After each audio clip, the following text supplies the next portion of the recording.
जय श्री कृष्ण। किसी गांव में सत्संग हो रहा था। हजारों की संख्या में वहां लोग जमा थे।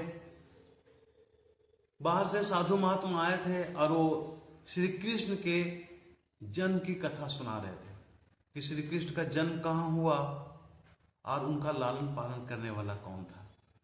एक माँ थी जिसने जन्म दी और एक माँ थी जिसने उनका लालन पालन किया। सभी लोग लालन पालन करने वाले माँ को ही जानते हैं, यशोदा माँ को। हालांकि जन्म दी थी देवकी माँ, लेकिन देवकी माँ से ज्यादा सर्वोपरि यशोदा माँ है, क्योंकि उन्होंने कृष्ण का लालन पालन किया था। कथा आगे बढ़ी और श्री कृष्ण के नटखटपन का कथा आरंभ हुआ। तो कुछ देर के बाद कथा विश्राम की ओर चला गया। लेकिन उसी भीड़ में एक दंपत्ति भी थे जिनका कोई संतान नहीं था। कृष्ण के नटखटपन का कहानी सुनकर वो लोग भावुक हो गए थे और अंत में कथा समाप्ति के बाद, कथा विश्राम के बाद साधु महात्मा के पास जाकर उन्होंने पूछा कि हे साधु महात्मा, मेरी कोई संतान नहीं है, मैं क्या करूं? क्या आपके नजर में कुछ उपाय है? कोई यज्ञ, कोई पूजा पाठ जिससे मैं संतान प्राप्त कर सकता हूं?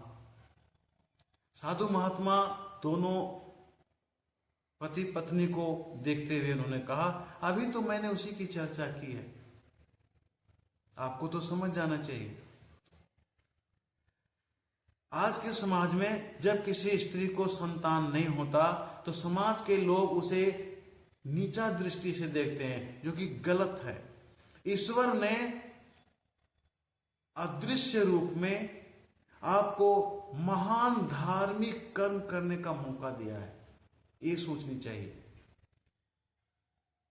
क्योंकि एक संतान को जन्म देने वाले से ज्यादा सर्वोपरि संतान का लालन पालन करने वाला होता है। जिस तरह से पाप से अधिक सर्वोपरि धर्म होता है, पाप कर्म से अधिक सर्वोपरि धर्म कर्म होता है, ठीक उसी तरह से पाप कर्म से प्राप्त फल से अधिक सर्वोपरि, अधिक उत्तम धर्म कर्म से प्राप्त फल होता है। आपने रामायण में दशरथ की कहानी सुनी होगी। दशरथ के कोई संतान नहीं थे, लेकिन ऋषि मुनियों के यज्ञ करने से, आशीर्वाद से उन्हें 4 संतान प्राप्त हुआ। उस 4 संतान में दशरथ का कोई योगदान नहीं था। ठीक उसी तरह से महाभारत की बात करें तो कुंती के 5 पुत्र थे। वो 5 पुत्र को कुंती ने खुद जन्म नहीं दी थी, आशीर्वाद से प्राप्त हुआ था।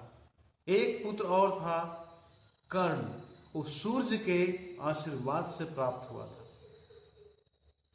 तो पाप कर्म से प्राप्त संतान से ज्यादा उत्तम धर्म कर्म से प्राप्त संतान होता है।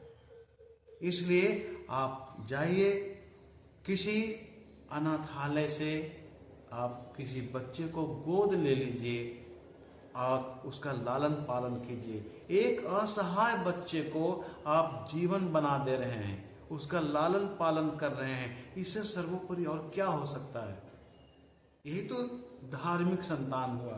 पाप कर्म से उत्पन्न संतान से अधिक उत्तम धर्म कर्म से प्राप्त संतान होती है। अब दोनों दंपत्ति को समझ में आ गया, दोनों पति पत्नी थे, उनको समझ में आ गया कि हमें क्या करनी चाहिए, और वहां से चले गए। बात सही है, पाप कर्म से उत्तम तो धर्म कर्म ही होता है। जय श्री कृष्ण।